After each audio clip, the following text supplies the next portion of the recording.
कभी भी किसी ने मेरी बात समझने की कोशिश नहीं की है। मैं दोबारा उसकी जिंदगी छीनने की कोशिश कैसे कर सकता हूँ लगी होती है, तब भी आप इसी तरह उन्हें कसूरवार ठहराते। नफरत तो मैं तुमसे करती हूँ, नफरत पे घिन आ रही है मुझे तुमसे। थॉमस हीरन मुहाफिज करवेल जिसमें आप देखेंगे कि जब जवार कहता है पारस के पापा से कि आपको देख के मुझे बहुत ज़्यादा हैरानगी हो रही है कि आपका भाई अपनी बेटी के किडनैप होने की वजह से अस्पताल में पड़ा हुआ है और आप इतने आराम से बैठी हुई हैं। इसमें साथ ही पारस की पापा कहती है कि तो और मैं क्या करूं, देखो तुम्हें रखा था ना मेरे भाई ने पारस की रखवाली के लिए, तुम क्या कर पाए हो, तुम ही कुछ नहीं कर पाए, तो फिर मैं क्या करूं। और भाई का क्या है, खुद ही ठीक हो जाएगा, मैं जानती हूँ। अभी परेशानी में ऐसी उसकी तबीयत होती ही रहती है। इसमें तो साथ ही जवार कहता है कि अच्छा होती रहती है, तो फिर मुझे तो लगता है कि शायद पारस को किडनैप किसी और ने नहीं, किसी अपने ने ही करवाया है, क्योंकि इतनी सारी इंफॉर्मेशन किसी अपने के पास ही होगी तभी तो वो किडनैप हुई है। ये सुनते साथ ही पारस की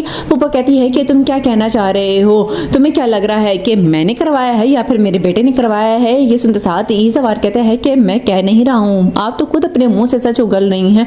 सोचें जब आपके भाई को पता चलेगा कि उसकी बहन ने मिलके कितना बड़ा धोखा दिया है, कितना बड़ा खेल रचाया है अपने बेटे के साथ, तो फिर क्या होगा। इसमें तो साथ ही पारस के पापा कहते हैं कि कुछ भी नहीं होगा, क्योंकि मेरा बेटा बेकसूर है, उसने कुछ भी नहीं किया है, बल्कि उसकी तो पारस के साथ शादी होने वाली थी। इसमें तो साथ ही कहते हैं जवार की शादी होने वाली थी, या फिर आप अपने भाई की जायदाद पे कब्जा करना चाहती हैं।